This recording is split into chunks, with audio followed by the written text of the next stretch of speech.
Welcome to a very special edition on the Founder's Diary. I'm your host, Poonam Premnath, and today's guest is someone I know from a perspective very few people get to see. He's my husband, someone I've watched closely over the years. He's built career spanning for more than 2 decades in SDR leadership across billion-dollar organizations and high growth startups. And I've actually had front row seat observing him navigate promotions, reorganizations, hyper growth environments, and changing technologies, while also building a life here in the United States for the last 26 years. Ilango was born in Malaysia, raised in India, and now he's raising a family in the United States. So his story really reflects what it means to be a true global citizen. And as an Indian immigrant, he also chose a path that wasn't necessarily an expected one. He didn't pursue engineering, coding, or the traditional STEM career. Instead, he carved out his own path in sales leadership, talent development, and building high performing teams. He has a remarkable ability to advocate for people. So, as a wife, I've actually watched him go off the bat for his team members, create opportunities for others, make introductions, open doors, and genuinely invest in people to help them move forward in their careers. And secretly, as a wife, I hope he showed up as my boss and not as my husband. So for this Father's Day conversation, I want to move beyond sales metrics, leadership frameworks, and talk more meaningful. So the heart of today's conversation is one question. What makes people trust you enough to follow you, not just in work, but in life? Welcome, Ingo Dhandayudham, also fondly known as Ingo. I know showing up on my podcast was your 2026 goal, and now it's finally happening. How does it feel? Feels very special, Poonam. Thank you so much for the very kind introduction. I couldn't have said it better myself, so thank you. And it's been quite the journey. I mean, we've been married 22 years. So, you've seen most of that. We've done this together. So, yeah, this is a pretty surreal moment for me as well, right? Being a guest on your podcast. And I've seen a few. I know you've been doing this for at least the last year, year and a half, and you brought many speakers on. So I've heard many of them. I've learned a lot from them. Hopefully, I can add some value on this podcast as well and be able to share with the audience kind of like my journey, both from a life standpoint and from a leadership standpoint in the US. Awesome, awesome. So what I'm gonna do now is I'll take you back. I'll go in Okay. different sections. So the first part, I'm gonna go a little bit into your growing up years. Okay, we'll start with your values, what shaped you, how, where did that come from in terms of how you lead people and how you show up as a father? So the whole idea here is to understand where your leadership philosophy came from. Like, were there people who you modeled after? Yeah, I think for me, so I grew up in Malaysia and Kuala Lumpur. I was born and raised in Malaysia, spent about 10 years of my life there. And I would consider that to be really the bedrock of the way, I think, I act. I'm always holding myself to a standard that, I'll always ask myself, is this good enough for my dad? Is it good enough for my mom? What would they think? What would, they approve of, right? So I lost both of my parents, my dad especially at a much younger age. I was about 10 when he passed away. We had just moved to India. And I lost my mom later in life. I was closer to 40. But I'd say the main values I got from my parents, my dad was a community man. He was a professor, very well-known, author, poet, professor in Malaysia. And he didn't lead by money, title, authority. He led by influencing and changing people, right? Literally the house growing up. I just remember so many people at home on a daily basis. These would be students, these would be people in the Tamil community. Tamil's a ancient Indian language, which was what he specialized in. And, they just be really good conversations at home. You're talking about perspectives and, debates and people just kind of talking about very, very deep subjects around, philosophy and religion and literature. And I could tell that the students that my dad had taught over years, right? They were not just there. I mean, why would you willingly want to spend your after hours in your professor's house, right? So these had gone past boundaries where they saw him as a father figure in family. And likewise, he took care of them, not just as students, but as people that he genuinely cared for as human beings, right? I've gone back maybe 4 or 5 times to Malaysia in the last um, 40, I'm close to 45 now, so 45, 47. So about 3, 4 times in the last 3, 4 decades. And I still meet students of his that talk very fondly about him, right? So that has left a profound impact on the way I lead people. A lot of my leadership journey, the way I take care of my teams, has largely come from that, to be completely honest. My mom played a brilliant role in terms of, when you're married to somebody like my dad, you have to be able to step up. You have to be able to, be that ultimate social, you got to be able to take care of people. You got to be able to feed people. You have to be able to work around his calendar. You have to be okay to be married to a person that's a community person that's going to have very limited time at home, right? But what I admire the most about her is that I've never heard her complain about it. The 10% of the time my dad had for, his wife and kids, she made that look like 100% for me, my brother, and my sister. I never felt like my dad's 80% of his time was spent building the community, right? That's a special skill. Absolutely, indeed. And I can attest to everything that you're saying because I was on one of the trips with you to Malaysia and I've seen the impact that, Mamiya had made on many people's lives. And certainly I can see traces of that in you as well. I'm going to shift gears a little bit Okay. into your passion now. So you're a big sports fan. The whole household knows this, Hmm. whether it's cricket, Chiefs, whether you're watching Messi. And everybody, just so you're when whoever's listening, we know when Ingo's watching a game when after someone, that has a goal, he screams yes, and all of us are like, okay, he's watching a game. So is there an athlete, coach, or a team that's influenced in terms of how you think about leadership, teamwork, or success?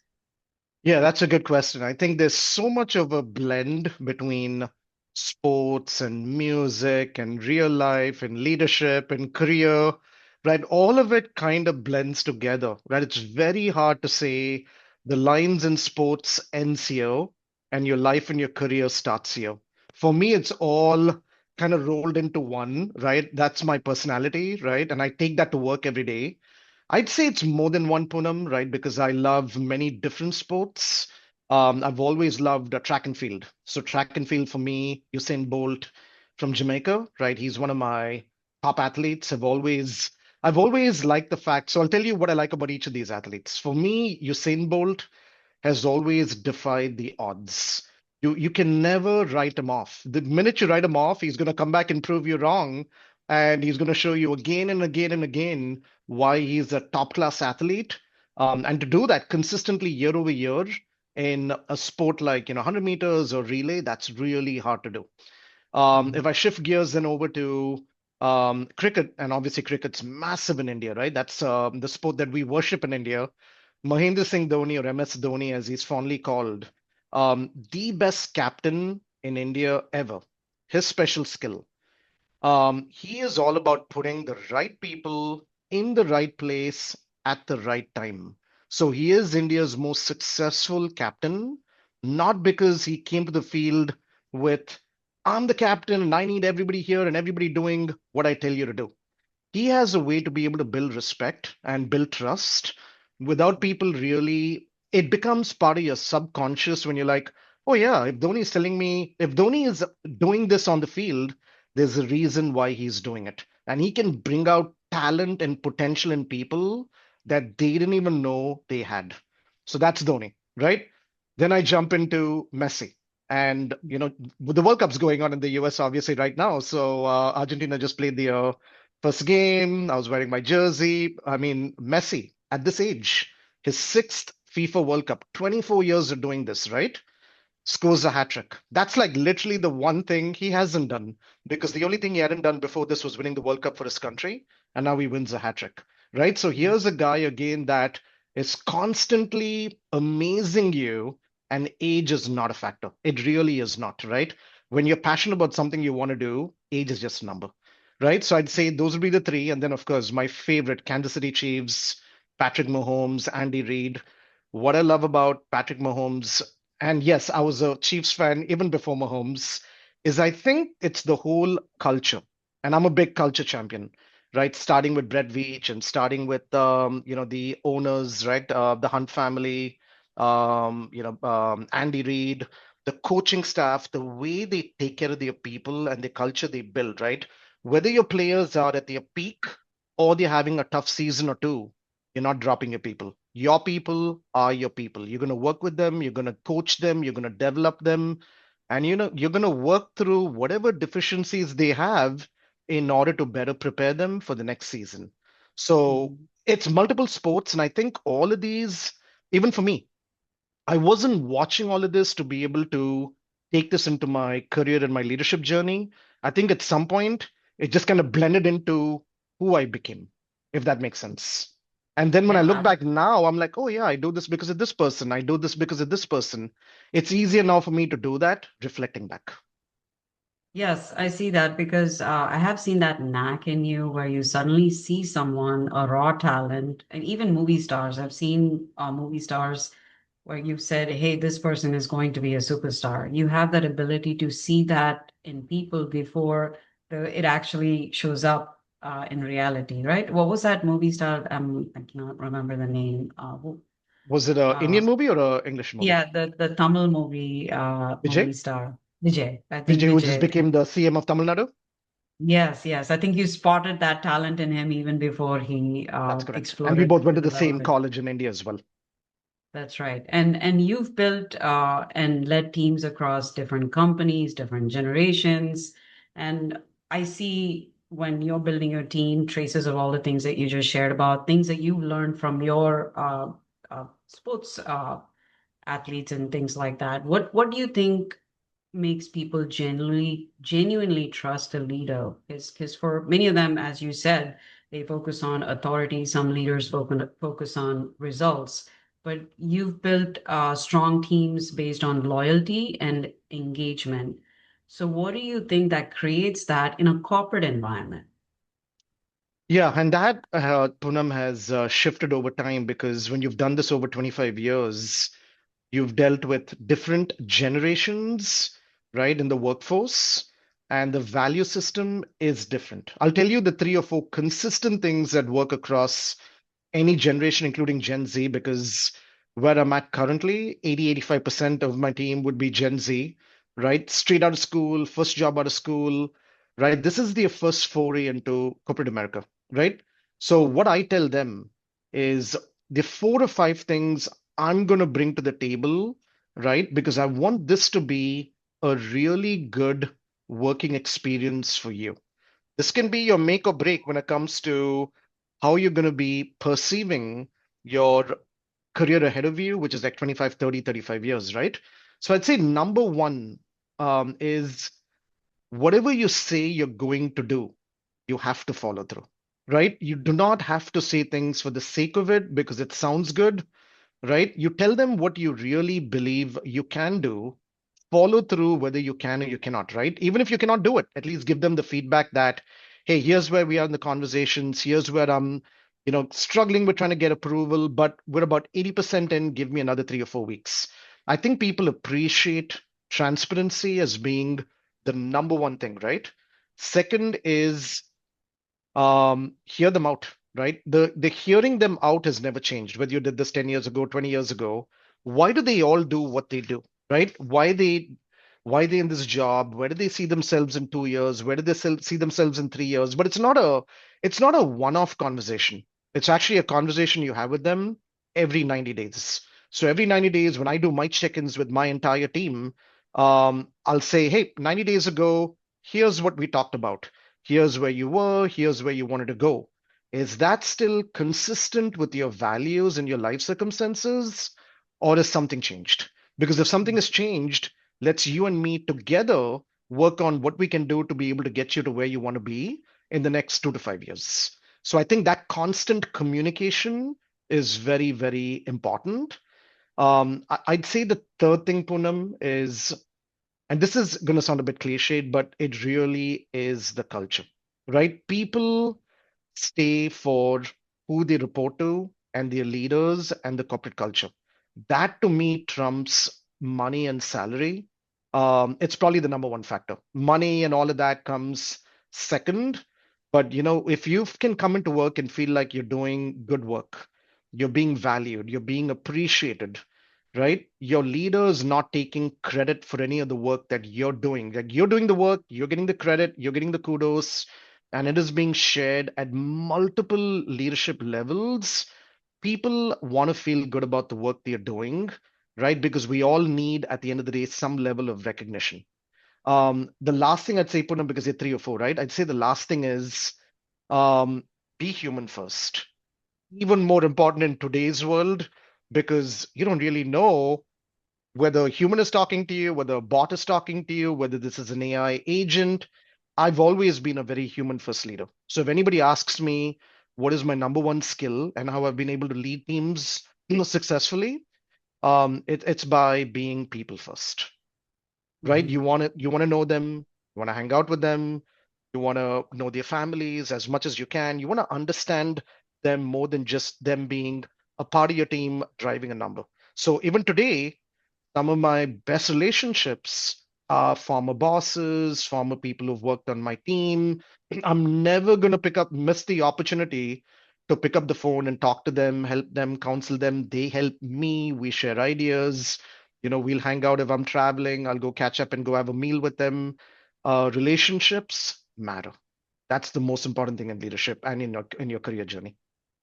Yeah, and I've seen your leadership archetype. To sum it up, I would say you're a servant leader. Everything that you speak to are the traits of a servant leader. So I'm going to take this one step further and Yeah. expand the conversation into this leadership concept between a funnel manager, someone who pushes pressure down, or an umbrella manager who protects their team. So there's a balance that needs to be created. How do you create that accountability while still making people feel safe, supported, and respected? How do you do that as a leader?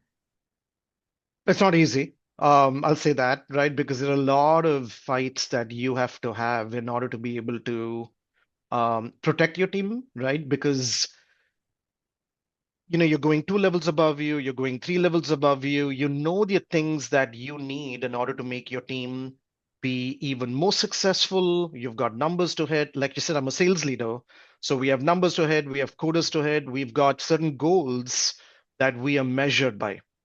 But Mhm. I also have to strike the balance with my team as well to say, hey, listen, we drive a massive responsibility towards the company's long-term pipeline success. Doesn't matter whether it's at my current company or any company I've been at, we've always driven 40, 50% of the company's bookings goal, right? So I think Mhm. again, what I'd say to my team is I'm not going to be able to solve every problem at the same time. But I do need to hear from you, what are the top challenges? What are the medium challenges? What are the low challenges or the nice to haves? Let's create a list of what are the things that can actually move the needle forward and will really drive more culture and accountability versus, hey, these are two or three things that would be cool to have, nice to have, but it's not a battle you want to go fight right now. I need to be able to prioritize that list with my direct leaders, with my expanded team, so I know where I need to channel my energy. And then once I Mhm. have that, Punam, then those are the discussions and the things that I'm going to be advocating for my team, because I Mhm. know those are the things that are going to basically be able to get everybody from 100% productivity to 130% productivity, right? Like I said, even if you have three things that are considered critical to make happen, but you can only get one done, that's okay.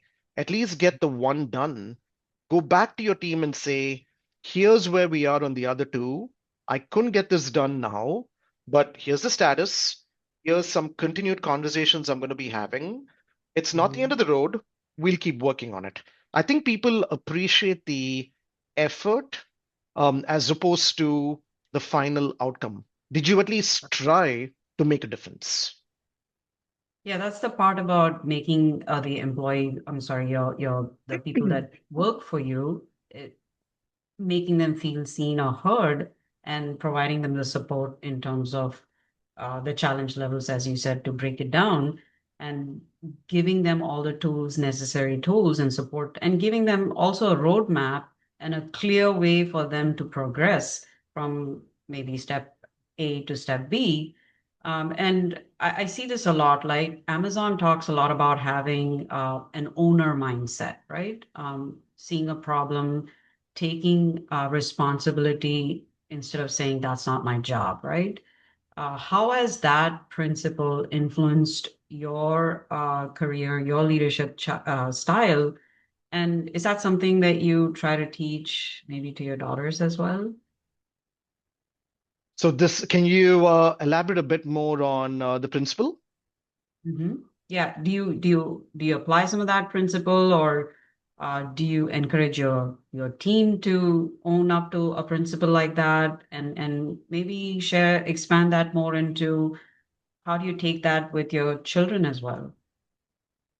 I think all of us have to, Poonam, because none of your job descriptions are meant to be set in stone, right? It's all about taking initiative, right? Because that is the one thing that you have to be able to do to be able to really stand out, right? So your job description may not say this is something you are responsible for, but the best people are people that basically go over and beyond, are constantly stretching themselves, are asking for, hey, I see this working. Is this something I can possibly explore more?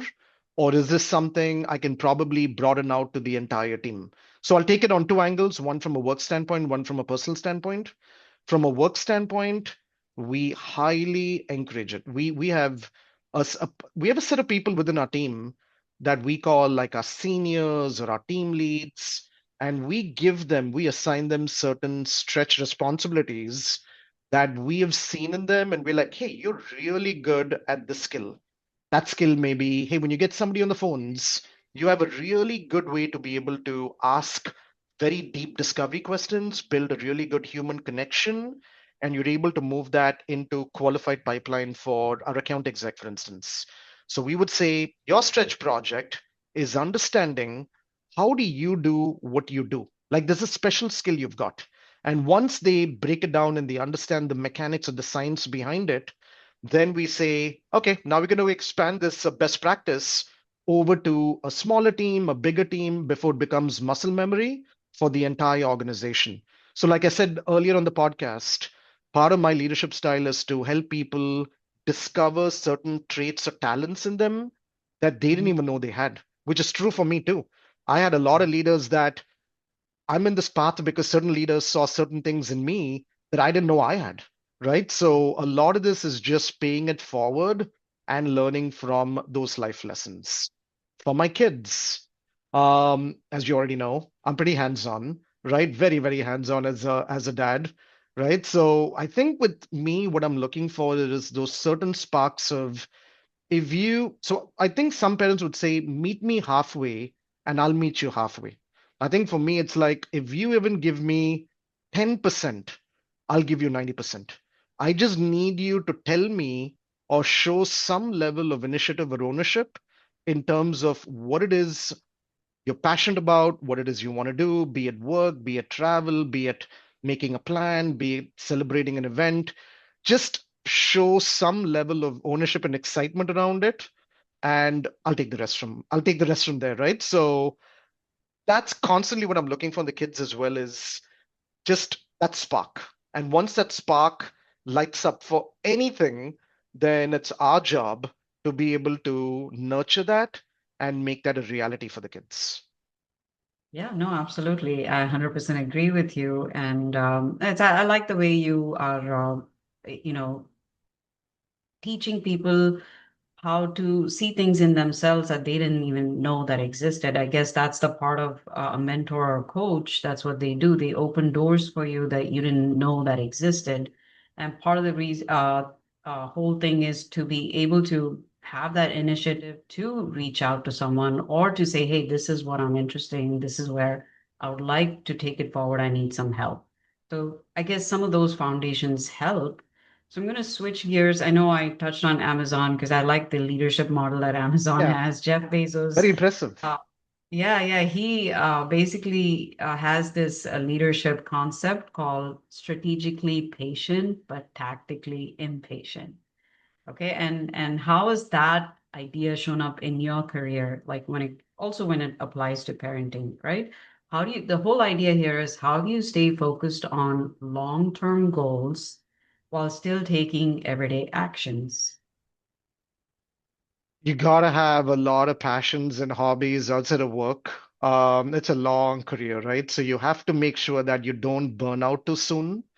Um, it starts with a few different things. If you identify the work you're doing and you love the work you're doing, you're really not even watching the clock, right? Now you're working evenings and weekends. I'm not advocating for it. I'm not saying anybody should be doing it, but I'm saying you'll naturally gravitate towards doing some of it because that becomes like your thinking time to be able to say, and how do I change this? And how do I change that? And why do we do it this way? And why do we do it that way? You're constantly thinking about ways to be able to improve productivity and efficiency and making life easier.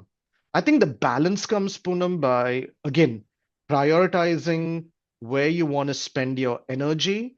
And, I've heard this from a few different senior leaders, right? The higher you go up in leadership, it's not about how many decisions you make. But the decisions you do make, whether it's two a day or three a day, those have to be very, very high quality decisions. So as you grow into second line leadership and third line leadership, which is where I'm at right now, I have to focus the bulk of my time on those two or three or four or five decisions that move the organization forward.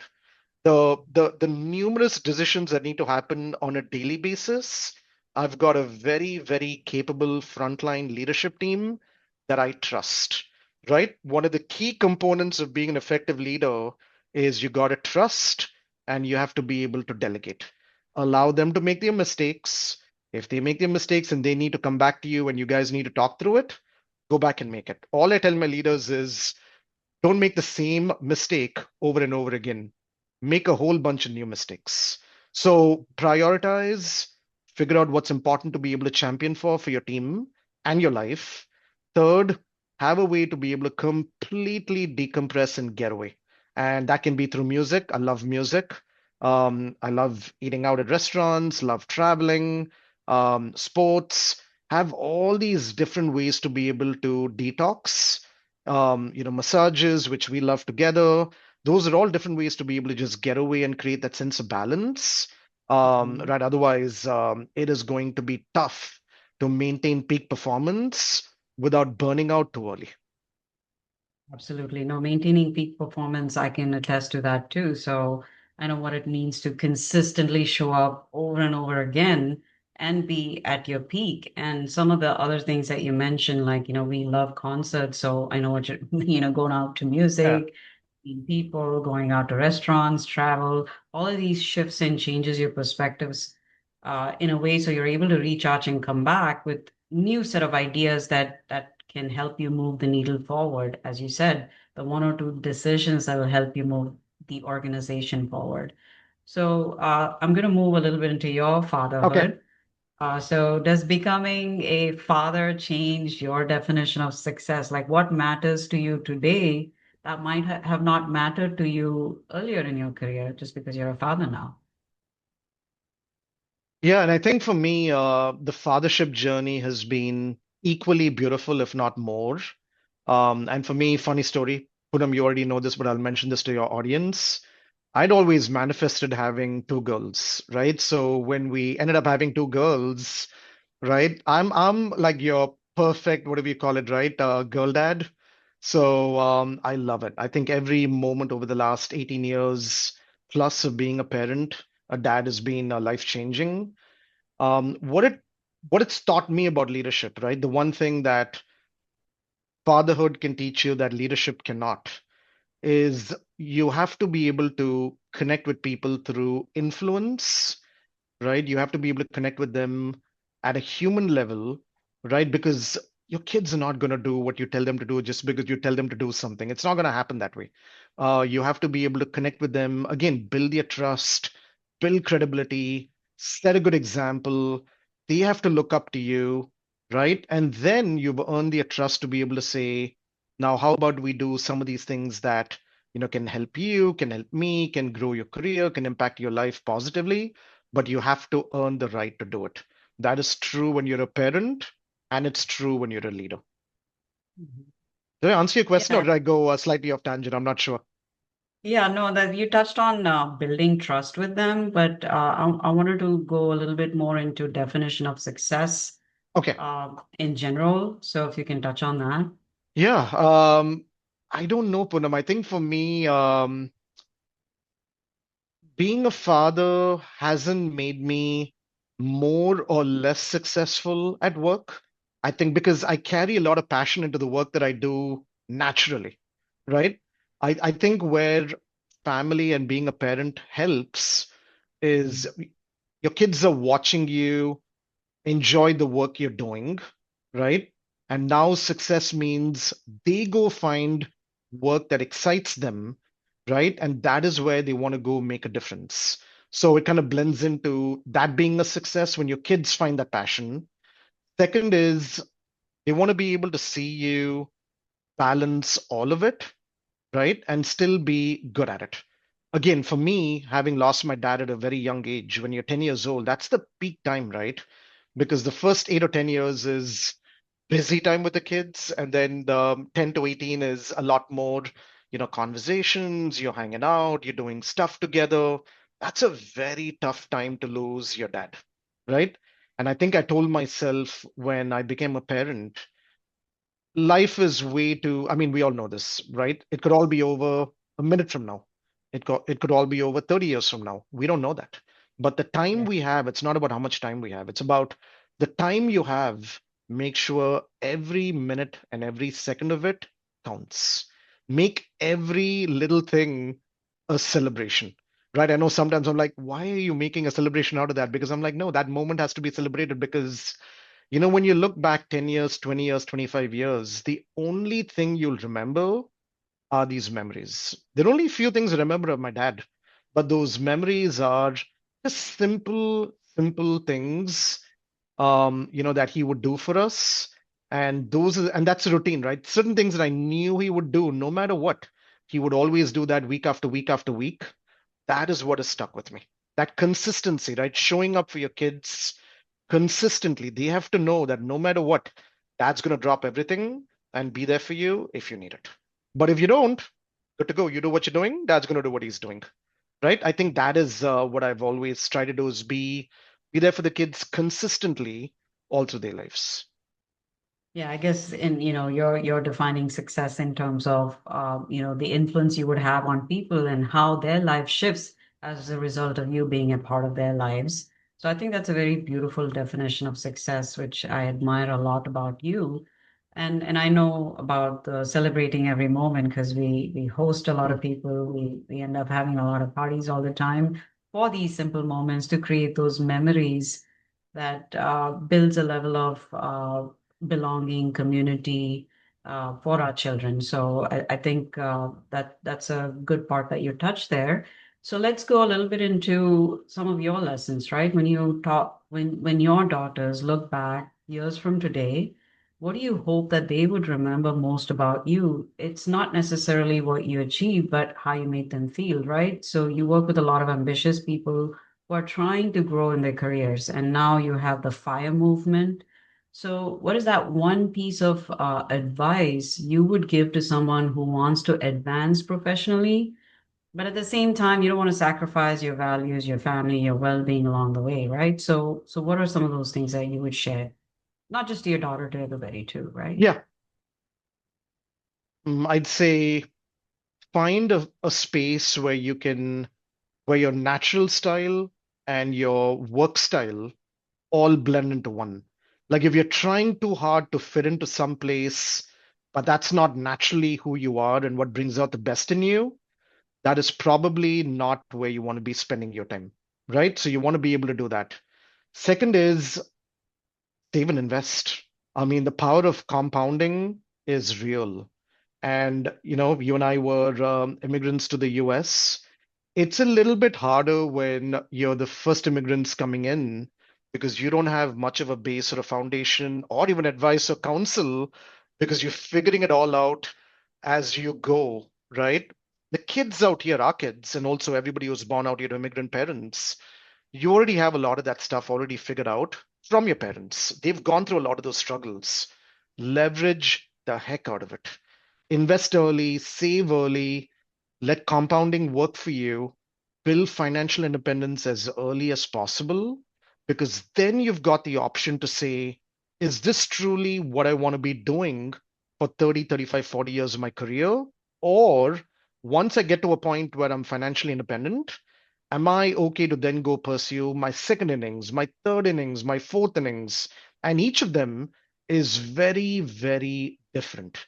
Now, for some people, your first innings is your innings for life because you happen to discover what you love doing and it doesn't matter. But I'm just saying you want to give that flexibility to yourself to be able to pursue multiple things at once without worrying about the financial burden. Third is, and I learned this from my one of my former CEOs, don't close your eyes to certain opportunities, right? There'll be certain things that'll come up and you're like, say what? It makes no sense. Jump into it. Early on, jump into it, do it because you never know how one road is going to lead to another, is going to lead to another, is going to lead to another. But you have to be able to take the plunge to be able to do that. Fourth, and this is really more as you're getting older, spend your energies where you're getting a positive return. So put yourselves in places where the vibes are good, the energy is good. You're surrounding yourself with people that bring out the best in you. It's tougher to do that when you're younger, much easier to do when you're older. But the younger you are and you start thinking through, is this where I want to be? And is this who I want to be spending time with? Those things again can really help your mental state. And if your mental state is happy, you're going to be at peak productivity 100% of the time. Yeah, that's wonderful. I love the way you sum it up, and I like every response that you have. You have one, two, three, four consistently. You give different pointers out, tangible things that people can walk away with. So that was wonderful. This is the last question before I begin the rapid fire Yeah. round. This is going to be on AI because that's the buzzword right now. AI is changing how people work, how people communicate, how people make decisions. Now, I know for you, I've seen you've used a lot of AI tools, and even I want to know more from a perspective of has that influenced uh, how you think about leadership, about human qualities that you think may will become even more important uh, in when you see AI taking away a lot of the jobs and things like that. What is your perspective on that? Yeah. And I think you would resonate with this, Poonam, because we both are in sales, right? I'd say the one thing that AI is awesome, right? We're all using it. We're all driving more productivity and efficiencies from it. And I know a lot of us are like, how did I do this before AI, right? We're at that point where we're beginning to question how we did a lot of things before AI, right? So the best is yet to come in terms of what it can do for us. But I think the three or four things it cannot do is personal connection, especially in a job role or a function where it Mhm. requires interaction with people and how you make them feel. That personal connection is still going to be as important, if not more. Second, Mhm. intuition, right? How do you size up people? How do you gauge events? How do you look at situations? How do you infer when the lines are very blurry? That can only happen through humans, right? Judgment, right? A lot of times in as a leader, as if you're a frontline sales rep, whatever, right? In corporate America or wherever, right? When you're working, you're going to apply judgment. And judgment, again, is a very innate human quality. So if I think we're going to a world where soft skills are becoming way more important than hard skills. We went through hard skills being like, oh, if you have these skills, you're going to get paid X amount of money. It's all changing. It's all changing, but it's going back to trade schools. It's going back to working with your hands. It's going back to how you make people feel. And it's going back to the soft skills that can actually be the difference between You being at the mercy of AI or AI being at the mercy of you, and you want AI to be at the mercy of you. Right, right. No, I absolutely, you said it correctly. I do resonate with everything that you said because AI has only helped me amplify my job. It hasn't made me feel like, oh, I'm going to lose my job because there's AI. So Right. I definitely resonated with the answer you gave me. And now what I'm going to do is I'll have a few rapid fire questions. There are about 5 questions. I'll just read through and just tell me the first thing that comes to your mind, Yeah. okay? So one leadership trait every young professional should develop. Consistency, What's one lesson fatherhood has taught you that leadership could not? humility, What instantly earns your respect?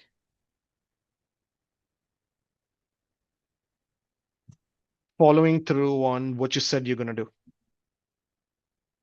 And what keeps you grounded when life gets stressful? I think a lot of that comes from you, right? I've seen, how you react to situations. I've seen the way you're just a very stable, Mhm. well-grounded person, which, I've learned a lot from that from you, actually, honestly. Thank you. And last one. At the end of the day, what does success mean? Complete the sentence. How did you make people feel when they think about you? Do happy thoughts come to them? And can they, sorry, it's more than a sentence, but can they have to be able to say, this is how Ingo made me feel. This is what Ingo did for me. That would be a life well lived. Amazing. Loved it. This was a beautiful conversation. And is there anything last that you would like to share before I end the show?